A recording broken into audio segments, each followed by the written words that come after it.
বৌমা, ও বৌমা, কোথায় গেলে? হ্যাঁ বাবা বলো। এইদিকে আসো বৌমা, দেখো কি নিয়ে এসছি। তাড়াতাড়ি বেঁচে ফেলো তো। ঠিক আছে বাবা। তারপরে কষা কষা করে ঝাল ঝাল করে রান্না করে দাও, আমি খাবো।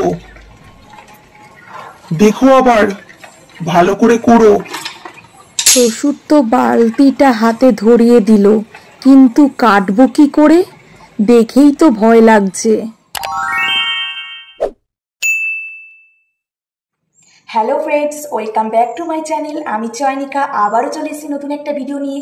তো আজকে মানে কি বলবো, খুব রাগ হয়ে গেছে, কারণ এক বালতি আমার শ্বশুর কি নিয়ে এসছে আমার হাতে ধরিয়ে দিল, বলল যে ওটাকে ছাড়িয়ে ফেলো। তো ভীষণ দেখে ভয় পেয়ে গেছি, সেটাই তোমাদের সঙ্গে আজকে ভয় পেয়েছি। আমার শ্বশুর কী নিয়ে আসলো আর কী বা আমার হাতে ধরিয়ে দিল, তার জন্য এই ফুল ভিডিওটা ওয়াচ করতে হবে, দেখতে হবে, স্কিপ করলে চলবে না কিন্তু। তো আজকে দেখে ফেলো এই ভিডিওটা, খুব ইন্টারেস্টিং মজাদার হতে চলেছে। আমি তো টেনশনে পড়ে গেছি যে আমি কি করে ভাঙবো, কি করে ছাড়াবো। আমার তো দেখে ভীষণ ভয় লাগে। যখন মানে বাপের বাড়ি ছিলাম আইবুড়োতে, তো তখন ঝাল ঝাল কষা কষা খেতে আমার বেশ দারুণ লাগতো, কিন্তু সেই জিনিসটা আমাকে ছাড়াতে হবে, আমাকে ভাঙতে হবে। তো সেই কারণে ভীষণ ভয় লাগছে। তো মার হাতে কষা কষা সেই জিনিসটা খাওয়ার সময় একবারও ভাবিনি যে মা কীভাবে ওটাকে ছাড়ায়, ওটাকে কাটে, যাই বলতে পারো। তো তোমাদের দেখাবো যে কিসের কথা আমি বলছি, তো দেখতে থাকো। এই যে এই বালতিটা আমার শ্বশুর আমাকে ধরিয়ে দিয়ে গেছে, বলছে কাটতে। তো তোমরাও দেখলে ভয় পেয়ে যাবে। তো অনেকেই পারো না আমার মতন ছাড়াতে। এই যে দেখতে পাচ্ছ, ভীষণ ভয় লাগছে, তার জন্য আমি একটা সাঁড়াশি নিয়ে এসেছি, দেখি ধরা যায় নাকি। ভীষণ ভয় লাগছে, ও বাবা, এই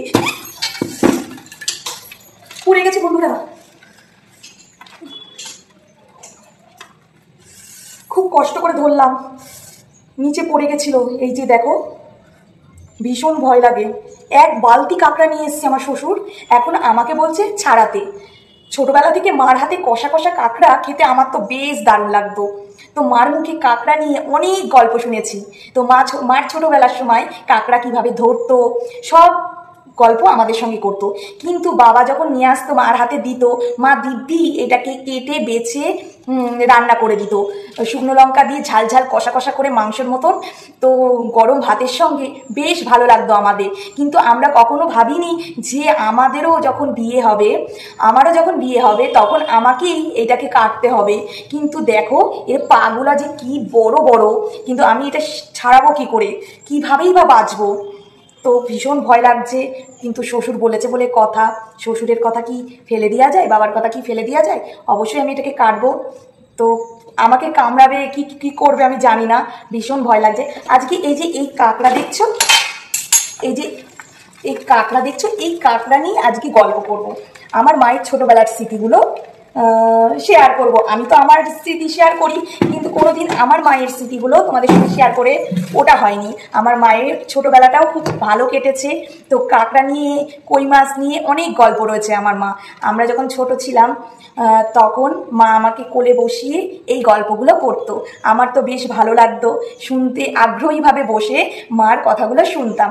তো আমার মার তো এর আগের ভিডিওতেই বলেছি যে বর্ধমান বীরভূম যেই এলাকা আছে না, শান্তিনিকেতন মেলা হয় যেখানে, ওইখানেই আমার মামা বাড়ি, ওইখানেই ওই গ্রামেই আমার মার জন্ম।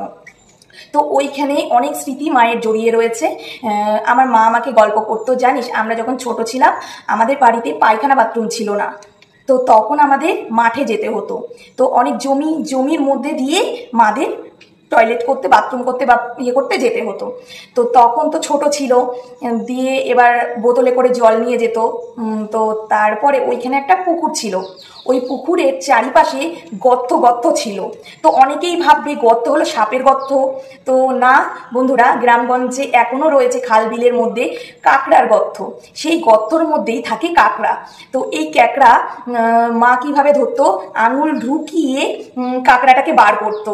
তো আমি বলতাম মা তোমার ভয় লাগতো না যে আঙুল মানে হাতটা ঢুকাচ্ছ, ওর মধ্যে তো সাপও থাকতে পারে? হ্যাঁ, বলছে যে আমরা দেখলেই বুঝতে পারতাম ওটা কিসের গর্ত, কারণ যে যেখানে থাকে সেইখানের পরিবেশ সব কিছুই সে মানে তারা জানে। তো মা ওইখান থেকে কাঁকড়া বার করতো, এমনকি তাল গাছ ছিল, তাল গাছের ওইখানে কাঁকড়াগুলো থাকতো। মা বাথরুমে যেতে গিয়ে ওই ক্যারি প্যাকেট তো নিয়ে যেত না বা অন্য কিছু বালতি টালতি নিয়ে যেত না, এবার গিয়ে দেখছে যে প্রচুর ক্যাকড়া। তখন কি করতো, মা যেই জামা পরে থাকতো সেই ফ্রক জামার ভেতরে কাঁকড়া বলো বা কই মাছ বলো সেগুলো ওই জামাতে নিত। আর বুঝতেই পারছো কই মাছ কাঁকড়া কামড়ে দেয়, তো পা হাত পা দেখেই তো ভয় লেগে গেল সেই দাঁড়গুলো। তো ওটাকে কি বলে আমি জানি না, খেতে ভালোবাসি কাঁকড়া, কিন্তু কিভাবে ছাড়াই, রান্নাটা পারি কিন্তু কিভাবে ছাড়াই সেটা আমি পারি না এখনো পর্যন্ত।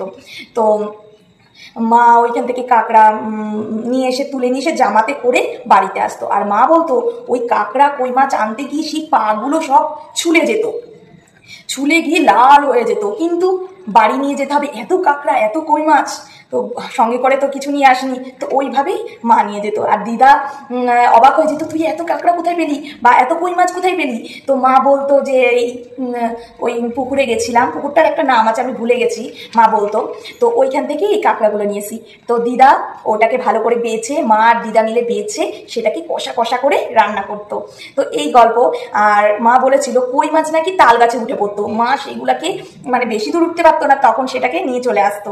তো আমার তো কাঁকড়া বলো তেল কই বলো দারুণ দারুণ লাগে। তো তোমাদের কার কার কাঁকড়া তেল কই ভালো লাগে অবশ্যই জানিও। আর আমি যে এই বালতিতে কাঁকড়া দেখছি কিভাবে আমি যে ছাড়াবো ঠাকুর জানে। তো শ্বশুর বলেছে বাবা বলে কথা, ছাড়াতে তো হবে, শিখতেও হবে। ভাবছি যে এই সাঁড়াশি দিয়ে কাঁকড়াটাকে ছাড়াবো, তো দেখা যাক। তো তোমাদের সেই ভিডিওটা তো আমি দেখাতে পাচ্ছি না। তো নেক্সট দিন কোনো দিন যদি কাঁকড়া নিয়ে আসে তাহলে তোমাদের আমি ছাড়ানোর ভিডিও দেখাবো। তোমরা যদি চাও তো যদি তোমরা দেখতে চাও যে আমি কিভাবে কাঁকড়া ছাড়াই, আমি কিন্তু পারি না, কিন্তু কিভাবে ছাড়াই সেটা দেখতে হলে অবশ্যই কিন্তু কমেন্ট বক্সে জানাতে ভুলবে না।